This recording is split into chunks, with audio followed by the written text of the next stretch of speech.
5 centuries later, the birthplace of Miguel Servet is still preserved in Villanueva de Sigena, which was remodeled and then inaugurated in the year 2002.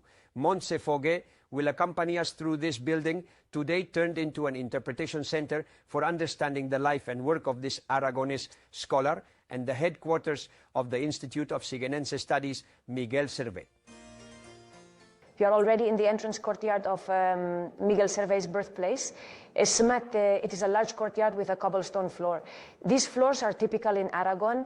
They were made with pebbles of river. And what they did was facilitate the entry of those animals that came in through the main door. The cisterns have also been preserved in this area in the back. The cisterns were reservoirs used to store water and oil. They were filled from the top, covered, and not opened again until a new filling. This was a place of continuous transit. This way, both the water and oil remained cleaner, and the liquids were extracted through the cellar, because at the bottom of the cistern, taking advantage of the slope, there was a hole. Conduit that passed through the wall, and it was through the cellar where it was possible to refill carboys, buckets, or bottles. At the back, there are the stables. We have the document of the title of Villa de Villanueva de Sigena. It is a document dated in the year 1931, a few months after the proclamation of the Second Republic, and it reflects the will of the medical associations of Spain to pay homage to Miguel Servet, and at the same time request the title of Villa for Villanueva de Sigena as recognition of the birthplace of Miguel Servet. To the right, we also have a small setup of a notary office, but the most important element, it is the icebox that is preserved in the house. Very few are known for private use. It was a luxury item. It is important to note that Servet's father was the notary of the monastery, so, well, he would have had certain privileges that others would not have had. This is the cellar of the house. Currently, we only preserve half of it. The cellar used to be deeper, but everything that is walls, vault is perfectly preserved. We are very used to talking about Servet the doctor, Servet the discoverer of circulation, pulmonary. But for many people, it is a discovery to know that Servet was also not only a great humanist, a great philosopher, but a great theologian, a character who was completely involved in what was everything that was the development of the Protestant Reformation during the 16th century.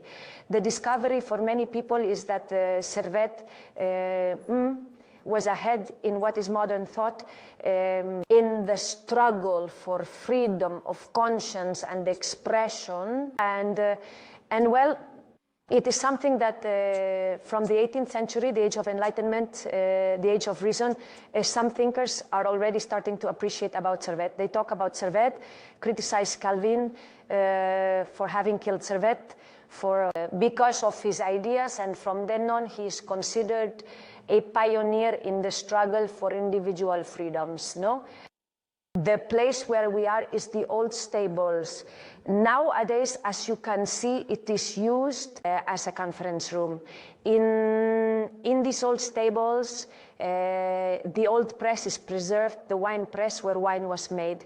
It is a piece of stone with brick on the surface and a large trough that collected the must. That must, once fermented, became wine with a system similar to that of cisterns, and through that channel that connected to the cellar during the transfer, the wine was moved to the barrels. We are on the first floor of the building. On this floor were the old rooms. It has been converted into the interpretive center of the museum. Here we can see this series of panels that, in a chronological manner, take us through the life of Servet. A series of texts also explain his historical context. An ambience with a laboratory representing a 16th century laboratory. This was the house of the notary of the Sigena monastery, and there was never no kind of scientific activity. Servet only spends the first years of his life, his childhood, and part of his youth here. And he carries out all his works outside of Spain, mainly in France. This pharmacy is a replica. a reproduction of a 16th century pharmacy. If anything characterizes Servet, it is that he represents the prototype of the Renaissance man, someone who understood knowledge as something global, something that could not separate one area of knowledge from another. Everything converged in the same place, that is the balance between everything that man knew. The library is one of the neuralgic centers of the house. We have already mentioned that the Miguel Servet Institute of Sigenense Studies is headquartered in the Birthplace. It was one of the main objectives of the Institute since its foundation to turn the house into a place of dissemination, a study center of Miguel Servet. And in this library, where there are the most books and documents about Servet, we have biographies, we have studies, not only about Miguel Servet, because another of the objectives of the Institute is also to disseminate the heritage of Villanueva regarding the Sigena monastery.